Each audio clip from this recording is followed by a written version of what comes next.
For some reason, since the last video, the term popped up in my head that I'd only heard maybe once or twice in my life, and I don't know. I always took it as a negative thing.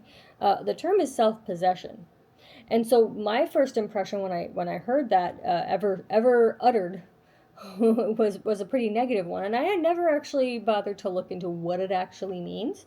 So I did this time, and here is the definition from, well, I'm going to go by multiple sources here because according to Merriam-Webster, who has been very unhelpful, uh, basically having or showing self-possession. What? So that wasn't enough. A little bit of a deeper dive of what this means is someone who's particularly poised, uh, in control of one's emotions or reactions, especially when under stress.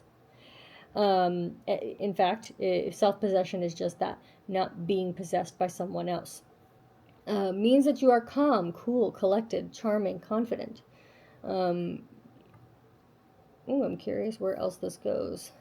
Let's see. You have no need to apologize for who and what you are because you are secure and sincere with yourself and others.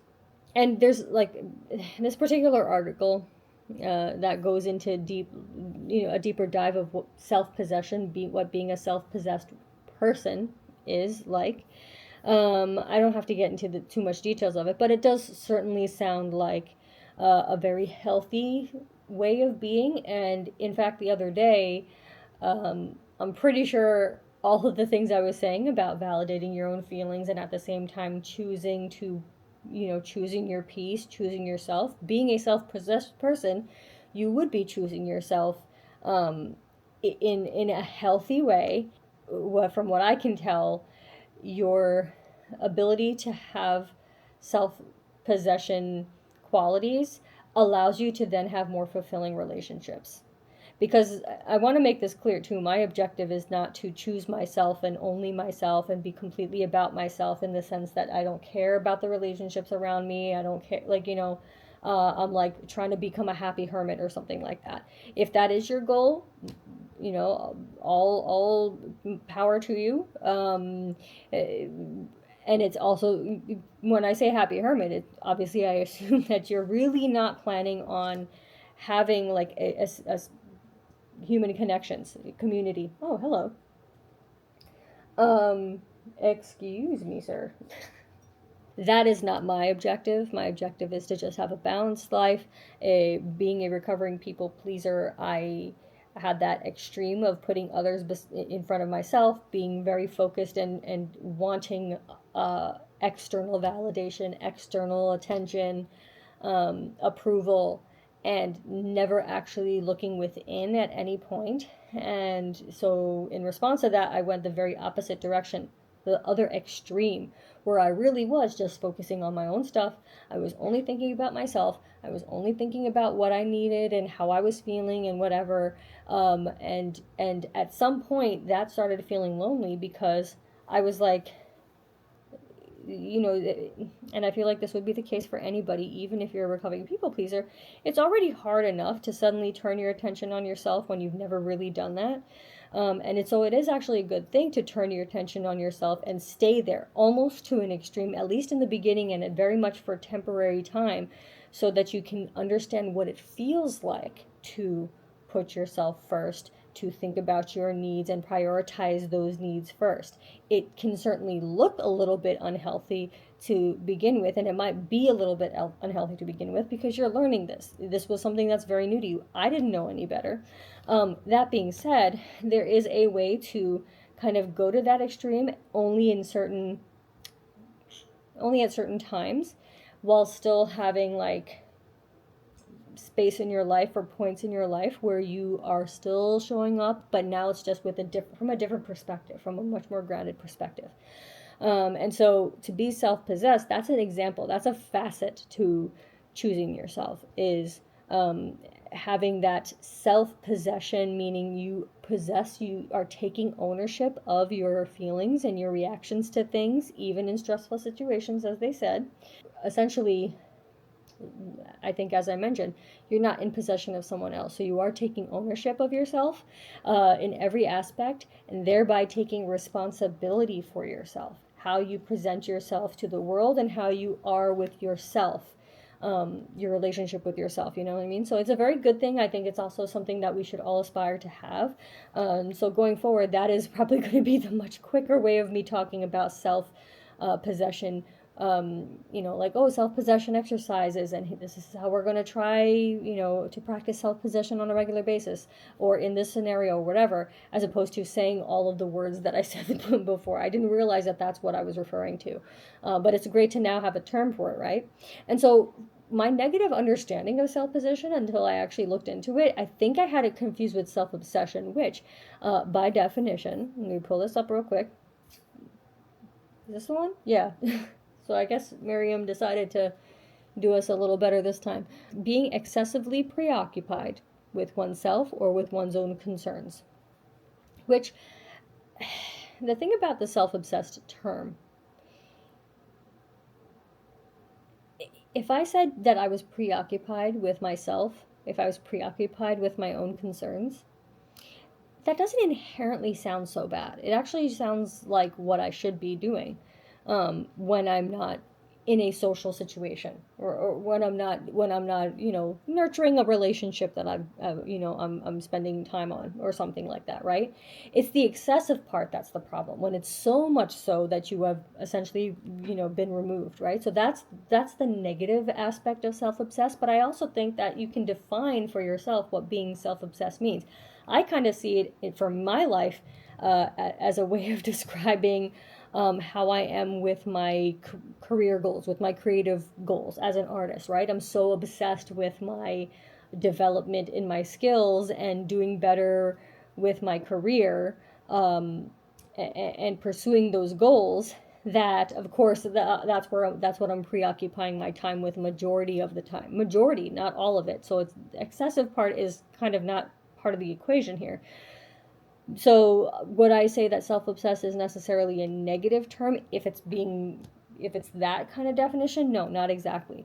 But yeah, so obviously anything excessive is going to be bad for you. And so if you do choose to claim a self-obsessed sort of way of being in certain aspects of your life, by all means, go ahead and do that, as long as it means that you're not excessive and it's not hurting the relationships around you that you want to have. I'm assuming that you guys that are here want to have healthy relationships and nurture connections, a sense of community, but still very much want to be about yourself more than you ever have. For a lot of us that are have just routinely people pleased our whole lives, it's a very unfamiliar thing to suddenly be able to think about yourself and focus on your own thing without feeling like a selfish jerk, right? And so I don't think it would hurt necessarily to have that moment of extreme, just caught up on my own thing right now. But you can have a balance of having moments like that, giving yourself moments to yourself like that, your alone time, your me time, and then you'll find that you are feeling so good. You filled your own cup in that time so well that now you got a little extra that you can throw around here and there and whatever, you know what I mean? So yeah, self-obsessed was another term that, it has a negative connotation if it's in excess, but I don't think that it's inherently a bad thing. Now, the other couple of terms that I wanted to talk about, I don't want to get into the nitty-gritty, the nuances or the minutia of like, what does it mean to be selfish, self-absorbed, self-centered? But it was still worth noting that there is a difference, a little bit of a distinction between all of these, right? So self-absorption and self-centeredness. I did actually read an article about the distinction between those two from each other. But what it comes down to is that you're so caught up in your stuff, being self-absorbed, you're so caught up that you've lost full external awareness, like your social cues. You can't even pick them up. Your radar's gone. You can't even tell that you might be encroaching on someone's personal space or personal needs or whatever. You're truly unaware of it. Like, it's not like you're doing it intentionally. Whereas to be self-centered, you are doing it intentionally. So I do think that self-absorbed has that negative connotation. It's kind of hard to shake that. If I'm self-absorbed, it's because I'm like so caught up in myself that I'm literally rendering myself incapable of being socially conscious. But self-centered, that's where I was kind of like, are we sure that that's a necessarily negative thing in every context? Because for me, again, being a recovering people pleaser, if you've had relationships that where the person benefited from you giving so much of yourself while they gave very little on their end, and now you're at a point where you're choosing yourself more and you're choosing to prioritize your peace and everything like that. To be self-centered is to be aware of what other people's needs are and how they're feeling and everything like that, but still prioritizing your own over that. And of course, in certain situations where you're sort of exploiting someone to get what you want, yeah, that makes complete sense that would be a bad thing. But if you are in this situation where you're prioritizing your peace and it looks like now you actually might have to terminate this relationship because it is like dead weight to you now, you can't. You've tried, perhaps, you've chosen that you want to do better for yourself, you've tried to make this relationship work, you've tried to evolve within the relationship, and it's still not going anywhere. The other person's just not responding, or they're responding poorly to the changes you've chosen for yourself. It's kind of a life and death situation at times, too. That might be defined as self-centered because you're aware that it's not feeling great for the other person, but you still have to prioritize yourself in that situation. So you do have to call it quits. And so, yeah, you could call that self-centered by definition, but that's not exactly a negative connotation. Not to me. Not when you have to essentially save your own life in situations like that. So yeah, I mean, I wanted this to be as brief as possible. I just think that it's interesting to look into what these terms mean, and also understand where these terms came from. Like, were we always conditioned to like not focus on ourselves? Were we conditioned to focus on ourselves a lot? More than in other cultures and stuff like that for a reason, and where do we want to put ourselves? Again, I want a balance in my life, and if you want balance in your life too, where you are not in the extreme of putting others before yourself to your own, at your own expense, to your own detriment, but you're also not wanting to be a hermit. You want that balance. You want fulfilling relationships. You want to nurture relationships. You want to just be able to tell when you're dealing with a bullshitter and get ahead of that, right? Being able to control the dynamic so that all parties benefit. Then you would be in the right place. And I do think that it'll be helpful to kind of look into these terms. This might be a journal entry thing. Get into like what your own definition of these terms are and what aspects of your life you'd be defining these things, how you may have already been this kind of way, just so you can see what sort of evidence there is and how it felt for you in your body. And that might be a very good starting point to decide like how you're trying to choose yourself in any given moment, how you can give yourself that moment, that practice of self-possession. If it's not an exclusive thing, it's not built into your personality yet, how you can start building the habits that will then turn it into a personality trait. And we can get into that a little bit more in detail. But for now, I think we have a good amount of video time. And in fact, Poe just flew away from me because I think he's ready to go to sleep. I'll just leave it here for now. I'll be back later. All right. Bye-bye.